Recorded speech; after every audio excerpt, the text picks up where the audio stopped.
our lovely speaker today, Mireya Fouché.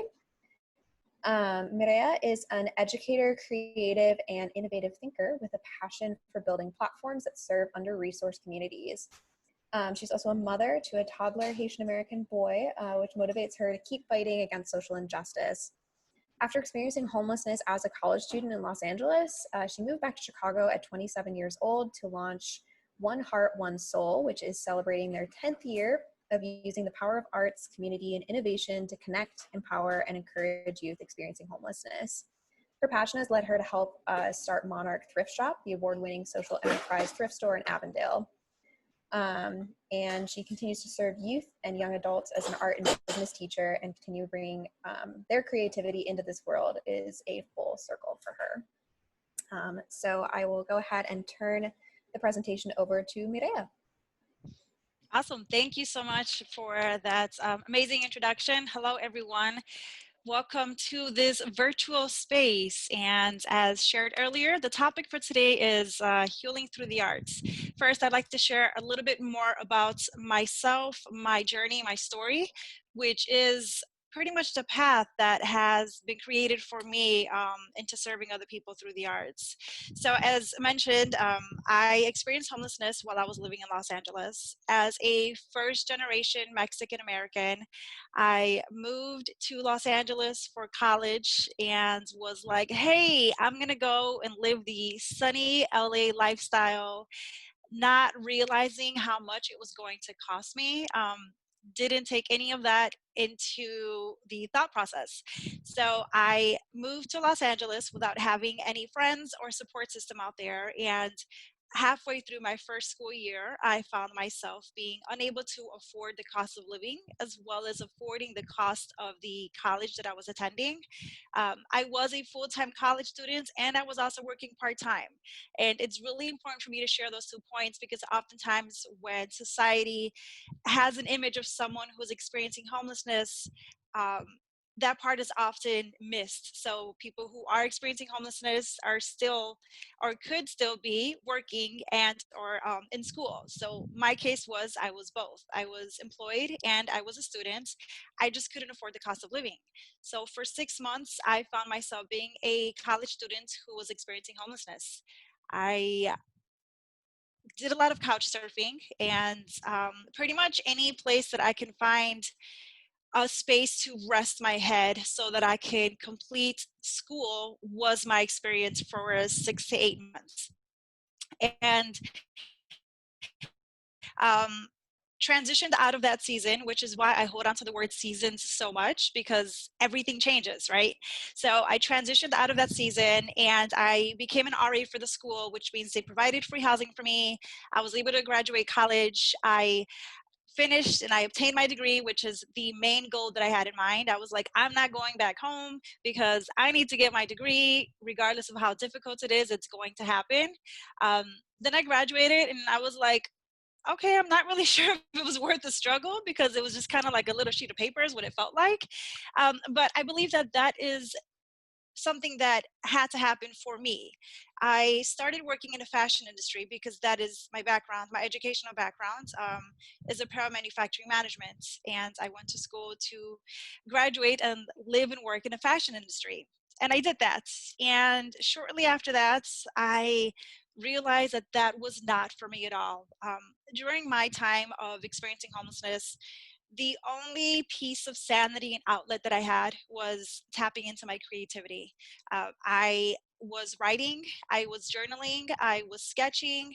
I found myself spending a lot of time in public spaces, anywhere that I could hang out just until my class opened up so that I can go back to school or just until my shift started at work so I can get into work. So I found myself hanging out in the coffee shops, in the libraries, in the park, any public space is where I spent my time. And for me, my healing and my sanity happened through my journals. It happened through my sketching. It happened through processing all of the frustration and confusion and everything that I had just experienced in this process ended up coming out on canvas.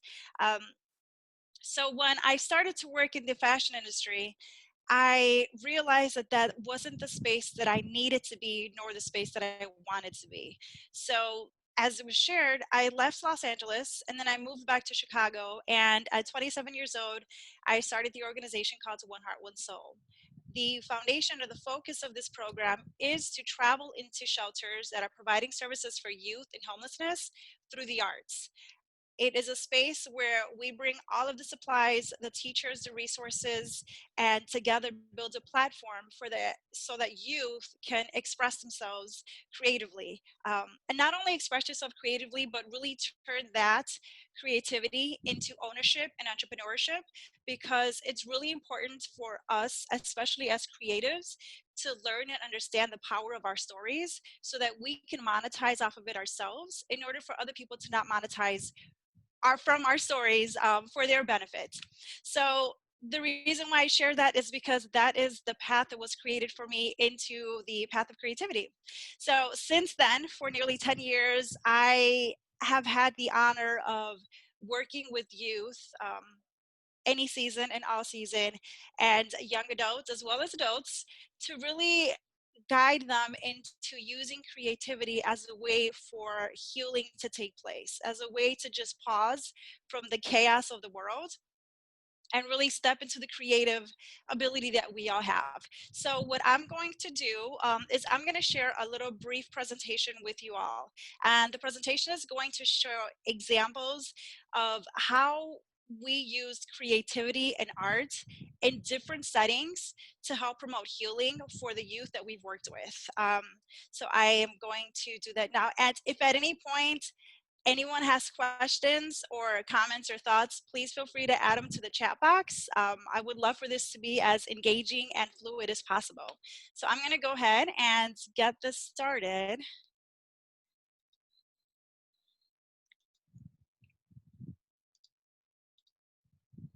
Scooch.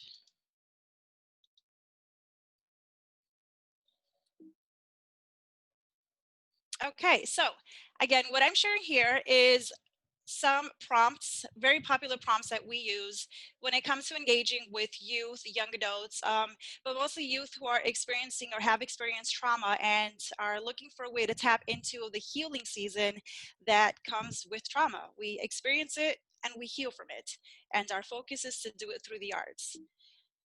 So, if you are not familiar with the impact of power that comes with healing through the arts, I provided a few solid bullet points here that art helps in recovering from traumatic experiences, reducing flashbacks and nightmares.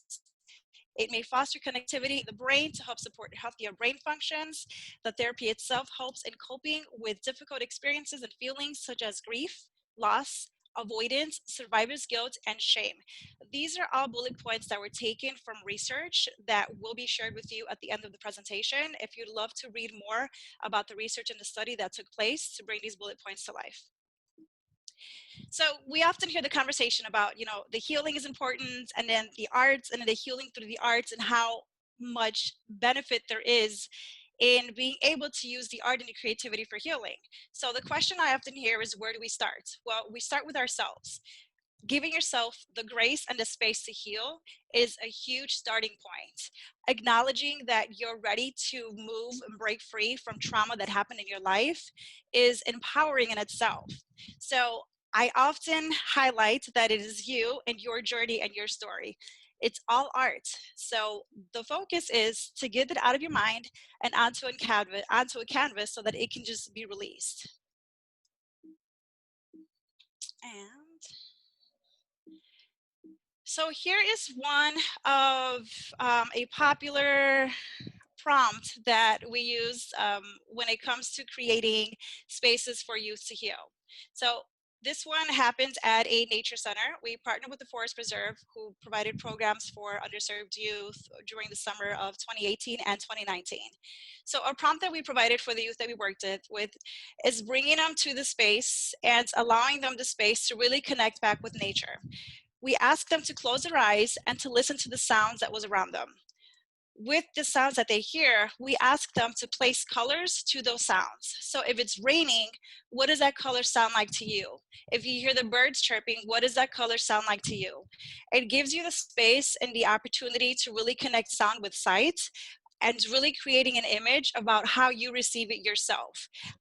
What we found in this was that youth would hear the same sound, but it isn't visually, like they visually completely different, which was the beautiful part, because on this day it was raining. It was raining a lot, but not everyone saw rain as the same color. Not everyone sees the sound of wind as the same color. Not everyone even sees the idea of trees as the same color. So what this does is it allows the students to pause and to connect with their thoughts, with their surroundings, and really helps them to choose colors to what they feel inside. Um, Oftentimes our youth are placed in a space where they're not really allowed to be mindful of their feelings. But the purpose and the beauty about finding healing through the art is that you tap into your feelings, you tap into hearing what's in your presence and around you, and you put it out and you let it out. So these are a few images that were created from this prompt that we had. And as you see, the rain is a different color for each student that we had. The wind looks different for each of them. So they actually found a lot of freeing to the space because we didn't tell them exactly what to do. We just provided them with a guide and the freedom to really move fluidly. So this was one prompt.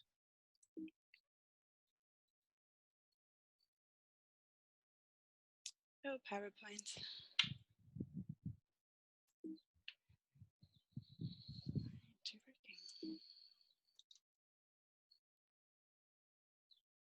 Okay.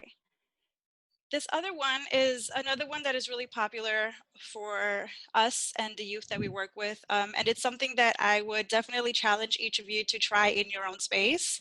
It's the 3-color exercise, where we have the ability to choose any 3 colors that we want to work with. One color that represents your past, one color that represents your present, and one color that represents your future.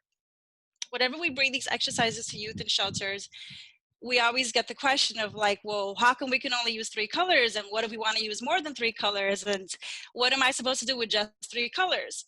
Well, the beauty of this is that in life, oftentimes we are provided with limited resources. And for someone who has experienced homelessness, it's finding a way to make it work with the limited resources that you have and creating something bigger and still let it be beautiful and powerful. So what the youth are learning through this is to choosing their 3 colors, but also learning how to mix each color to create a whole new color, which reflects a whole new feeling and a whole new hope and a whole new image. So for this, is the 3 colors. You can blend any of the 3 colors anyway.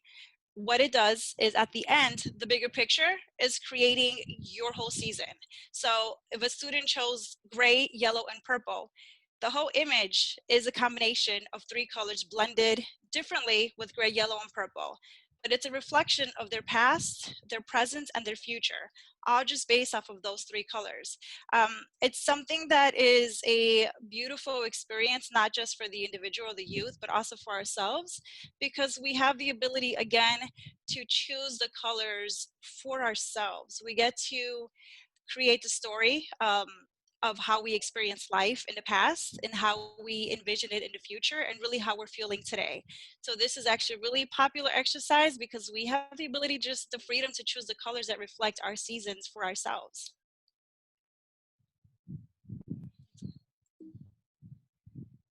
Erica said that this is a great activity. Oh, thank you. Thank you. Yeah, so this is the outcome of that activity. This is one of the places that we did the activity was for a room of 400 guests. And everyone was again limited to 3 colors, and everyone was able to choose the 3 colors that best reflected themselves and their seasons. And everyone had the opportunity to share within their table and within the larger group about why they chose the colors that they chose, how they felt moved by the colors that were created by blending 2 of the 3 colors, and even just knowing the reality that not everyone has limited resources, but those of us who have and who do still have to figure out how to be creative enough to succeed. And that's what happens when you have limited resources and you still have to be creative enough to figure out how to succeed. So this is another prompt that we use and is actually a really popular one. So let me see if I can get to the next one. Mireya, we actually have a question for the last Awesome. one. So before that, Tanya said this is so powerful, which I would definitely echo. And then Sarah asked, did you have just primary colors available? So we don't. For this exhibit that we had here, it was primary colors. When we go into the shelters, we take multiple colors just because they're prettier. There's really no rhyme or reason as to why we take so many different colors, but when we go into the shelters, we provide not just primary colors.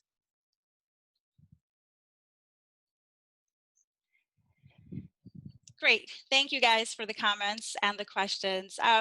So something else that is really important for me to share is that when we talk about healing through the arts, sometimes we've gone into shelters and then we hear the youth say, I'm not an artist. I don't know how to paint. Painting isn't my thing. It's just not something that I have a passion for. And then we say, okay, so what is your passion? What is it you love to do? Oh, I love to write music, or I love to rap, or I love hip hop. And for me, for us, it's a perfect opportunity to remind the students that that is still art. When you look at hip hop, when you look at rap, when you look at lyrics, it's all text, it's poetry, it's writing. So we build on this platform so that the youth can continue to tap into something that they have a passion for, and perhaps just need a little bit more guidance and a little bit more freedom to fully release what they have built inside of them. So the next slide is going to share a poem that was written by a youth that we worked with 6 years ago. I do want to mention that it is a little bit deep.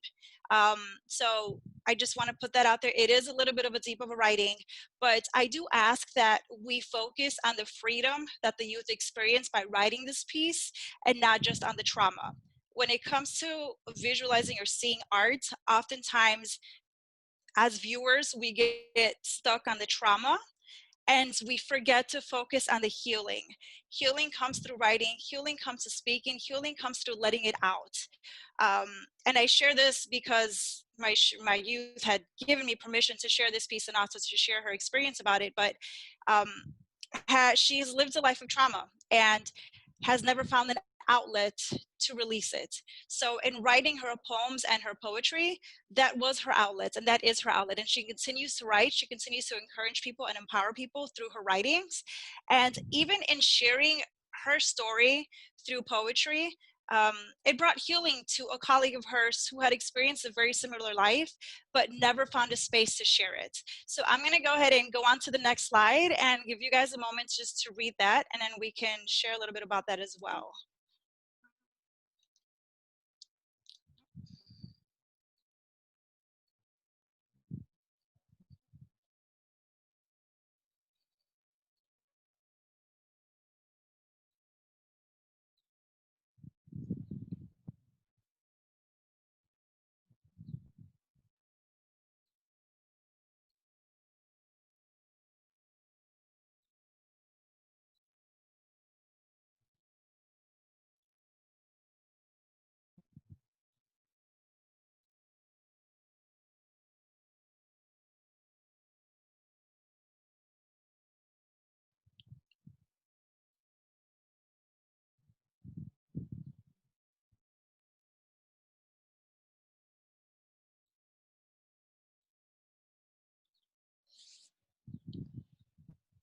So I'm going to leave this page up if a few more people want or need a little bit more time to really digest it and read through it.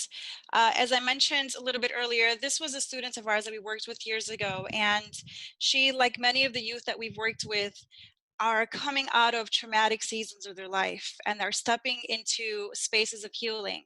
So for us, when we have the honor of sharing their work, we always ask for people to understand the reality that a lot of our youth have to experience on a day-to-day basis, mostly because of decisions that were made for them, something that they had no control over, but really focus on the freeing that comes with the vulnerability of sharing and of writing and of creating. So oftentimes when we think of healing through the arts, it's not just the painting and the color choices, but it's really just allowing yourself the space to dig deep and allowing yourself to be vulnerable, to get your trauma at any level out there. Sharing it and finding a safe space to share it comes with the healing process, because it's a little bit less weight for you to carry around for the rest of your world or the rest of your life when you place it in a place where you're just like, it takes me a lot to put this out here, but I'm putting this out here and I'm pushing it out because I don't have to hold on to it and I don't have to bear it. So when I share about healing through the arts, that's really what it is. It's allowing yourself the space and the grace to tap into your vulnerability and to put it on a piece of paper and to push it out, to let it go. It's a part of your life, but you don't have to hold on to it and you don't have to be burdened by the weight of it. So for the last 10 years, I've had the honor and the pleasure of taking this mindset and this thought process into shelters and high schools and colleges to guide individuals to release the pain that they've been dealing with and been holding for multiple years, even decades in some cases, and turn it into something beautiful, to just like release it into the world. Um, let's see. So here are a few more images of what has happened through the mindset of healing through the arts.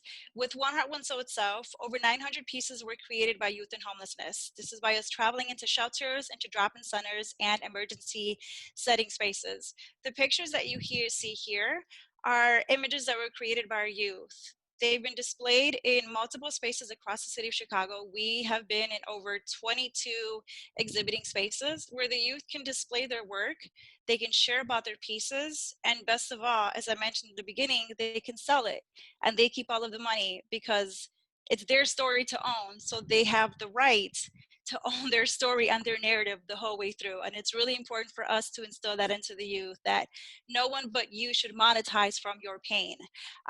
The pictures that we see here, down here, exhibited at the Monarch Thrift Shop store, which is now a social enterprise for One Heart, One Soul. Exhibited up here, it's at the Blake Art Center, or the Blake Art Store, which is one of our supporters and partners in providing and supplying art supplies. These are just a few images of the art that was created by youth in the program. Up to this point, does anyone have any questions?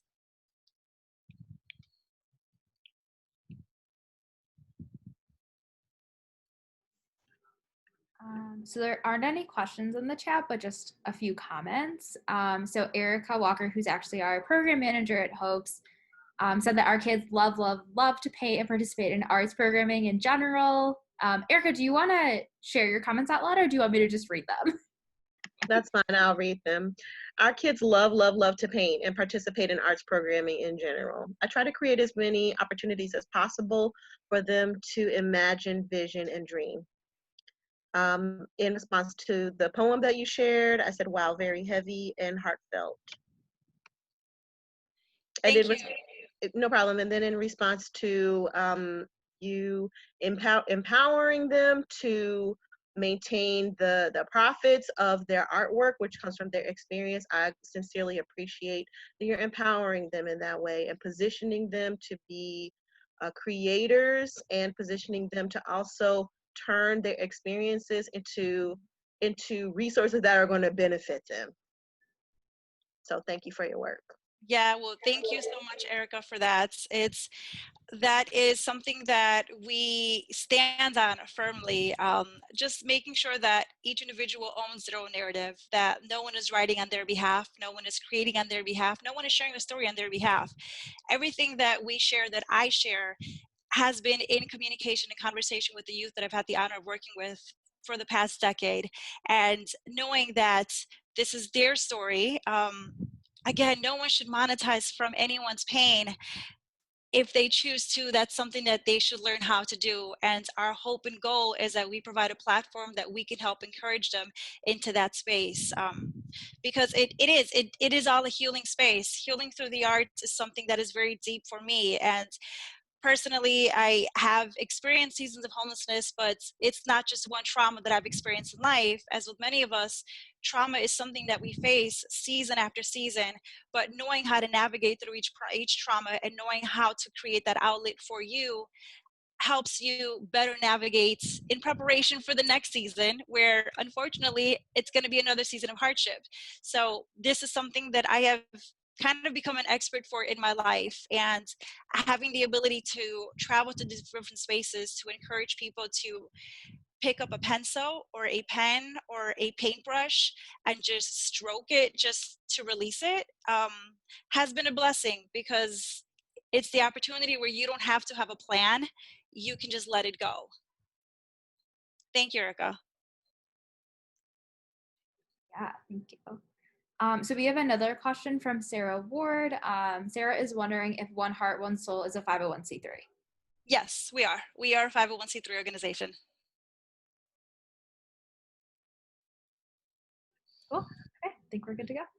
Yeah, I guess the end for me is, for this season, for this session, is just to remind everyone that we're all called to create, regardless of our season, regardless of our resources or lack thereof. We're all called to create something, and my purpose and my passion is creating through the arts.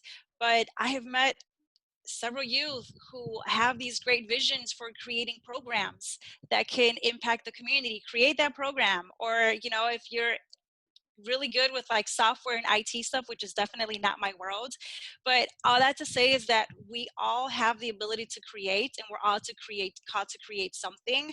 We just really have to allow ourselves the space and the grace to tap into it, because the world is not about us, but about other people. So when you tap into what you're creating, what it's doing is it's really bringing healing to yourself, but it's bringing opportunities and possibilities for somebody else. So if there's anything that I would hope you take from this, is the encouragement to tap into your feelings and start the creating process. Thank you so much, Mireya. We're so grateful to have had you to speak to everyone. Your experiences are just honestly amazing, and I'm just so, this is my second time hearing about One Heart, One Soul, and I am just very impressed and grateful for the amazing work that you're doing. Thank you. So thank you to you, and thank you to everyone for coming. One last thing that we wanted to touch on before you all leave us for the day is that we do have a call to action for hopes for this year, is to donate to our snack drive. So every semester we serve approximately 120 children during our after school program. And in March, in response to the COVID-19 pandemic, we actually cleared our snack shelves to distribute those resources out to our shelter partners. So we're definitely in need of donations of prepackaged snacks that we can distribute to our students during our fall program. So whether in person or virtually, we are committed to working with our students to ensure that they continue to succeed academically. And if you'd like to donate to our snack drive or get involved in any way, there's more information on our website, and will be included in our follow-up email as well. And Alex just sent the link to our Amazon wish list in the chat. Yeah, so we have one more question, Mireya. Emily, do you want to ask the question, or do you want me to just read it off?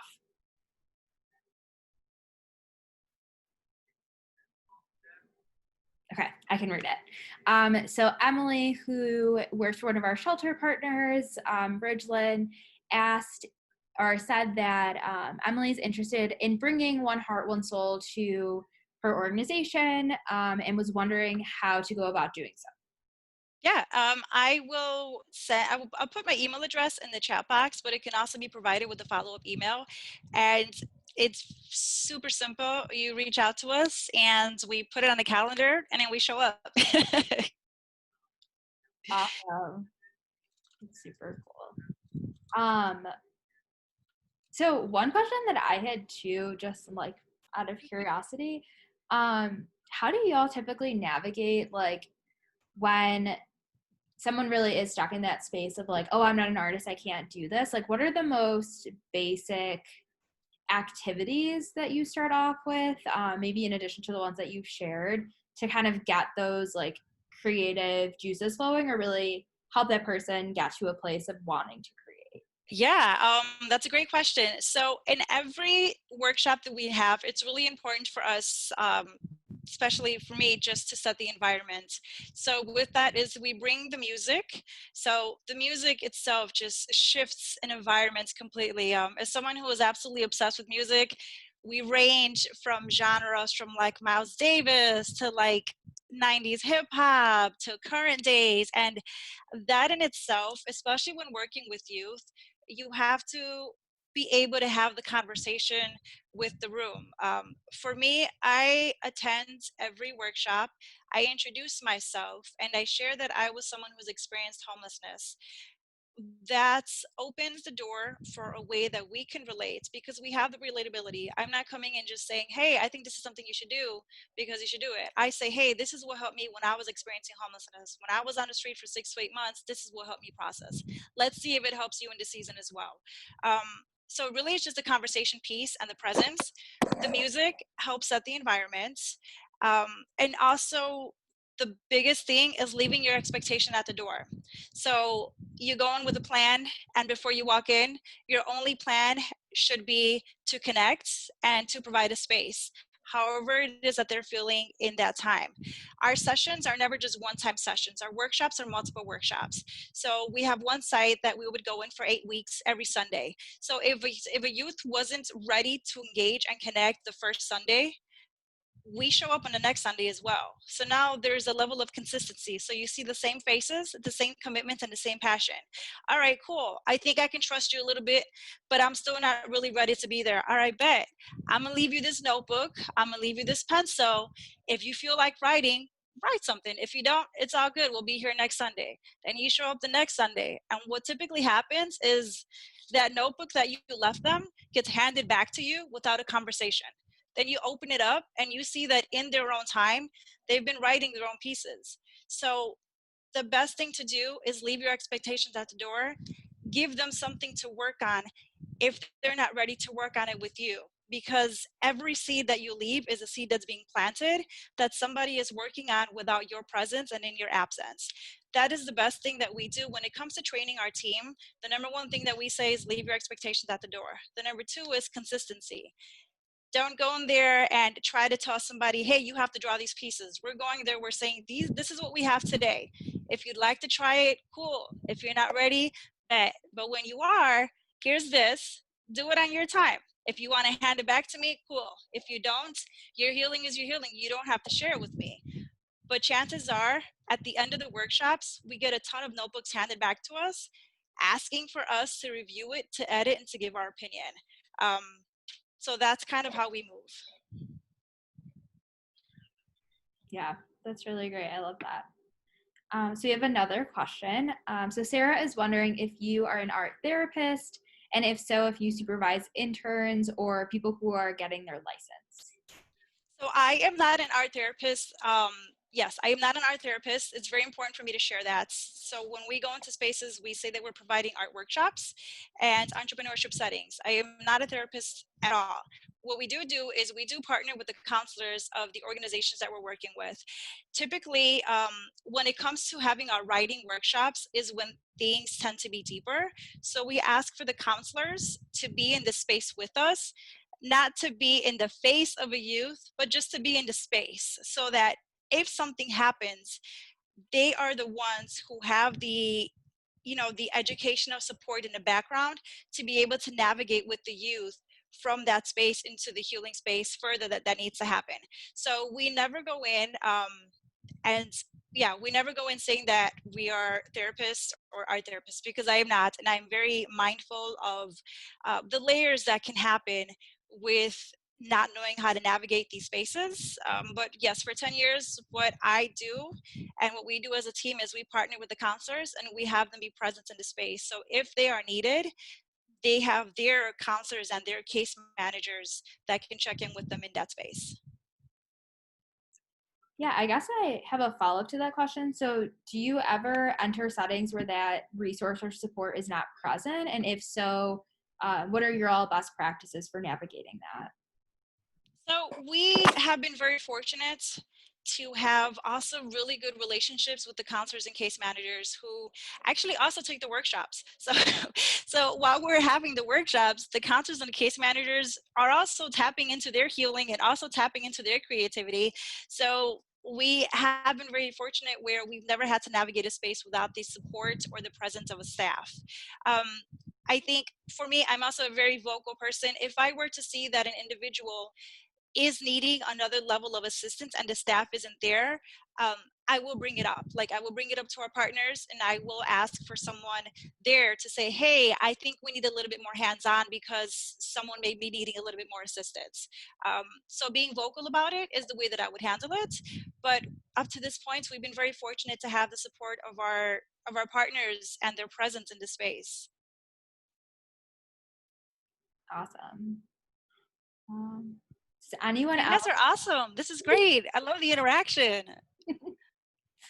Yeah. Does anyone else have any additional questions? Feel free to unmute yourself. We're a relatively, good-sized group. Or if you want to throw it in the chat, I'm happy to read it off as well. Sorry, I realized that Sarah had a two-part question or a three-part question asking if I supervise interns. Yes, I do supervise interns as well. We have a training process that happens before individuals go into the youth shelters, and we have the training process there, and then I also supervise on site before they are set off kind of on their own, but they're never really set off on their own. You have to be an assistant to a leader before you can lead your own program.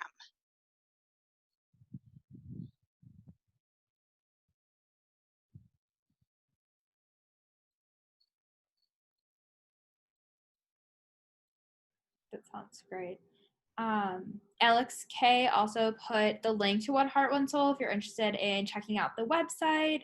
Yeah, I know we did like a virtual session on our Instagram page, and people really enjoyed seeing I think it was featuring Casey's art and just Oh yeah, what the organization was about. So that was really cool. Yeah, if you're all interested in looking at some more artwork that was created in the past, we have it up on our Instagram page. We currently have 3 art exhibits that are like virtual exhibits that Alex is mentioning about that was shared earlier this month on their Instagram page as well. But we have the information, the links on our website as well. So feel free to check that out.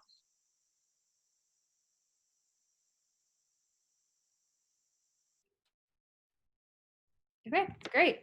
So if there are no last questions, and I'll leave kind of just an awkward virtual pause for any questions.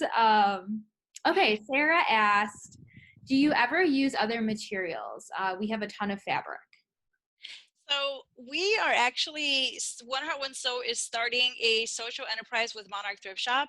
I'm the co-executive director for Monarch Thrift Shop and manage the visual displays at Monarch Thrift Shop. One of the curriculums that we're going to do that I'm going to lead in is visual merchandising, and a ton of fabric would be awesome because that fabric manipulation is another obsession of mine. So these are things that are actually going to start in the fall season. And if you would love to donate a ton of fabric, we would definitely accept it. Awesome. Okay, so Sarah put her email in the chat. It's sarah@skyart.org, which is another one of our partners. Thank you, SkyArt, for all of the art kit donations that we received to share with our students in the shelters. They loved them. And I guess one other question that I had that I'm surprised hasn't come up is, how have y'all adapted your programming just in relation to the COVID pandemic? Yeah, well, that is a great question. We have not been able to enter the spaces that we've partnered with because they are a lot smaller and we are very respectful and mindful of social distancing. If their space can only have X amount of people in that space, I don't want our team to be the numbers that are taken away from the X amount of people that they can have in their space.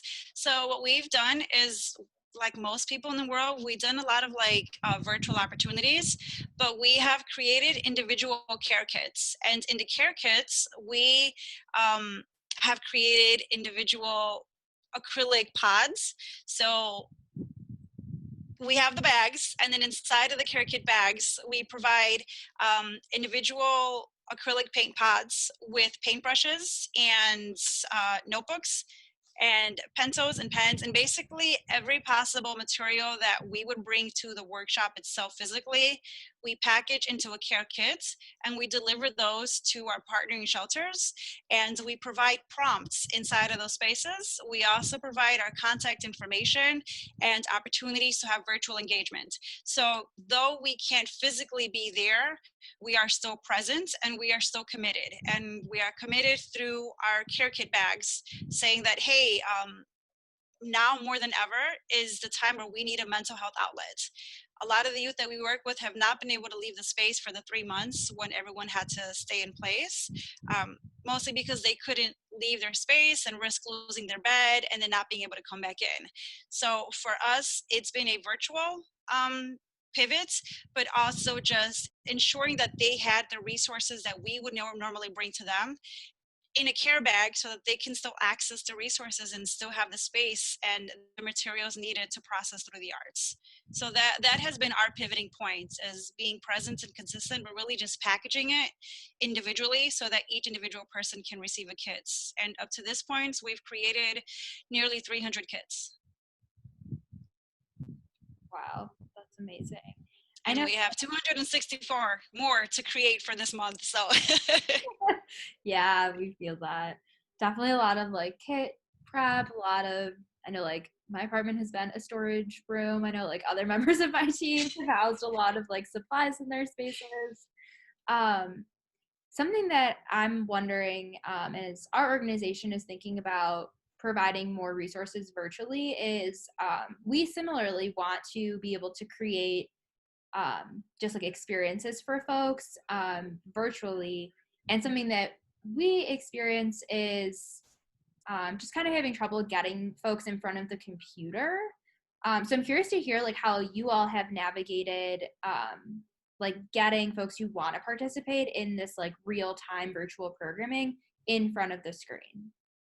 yeah, so one of the things that we're actually currently working on now with one of our partners is using their common room television as a computer outlet so that they could access Zoom and Google Connect, mostly Zoom, so that the instructors on our end can still instruct and can still lead. And we have playlists also, because the playlist is the big part, is just the music, but having them on their end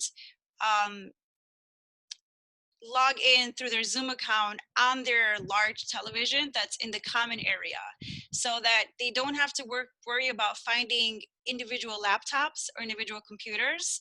Their common room is a space that's set up for social distancing anyways, except now they're just doing it as a group.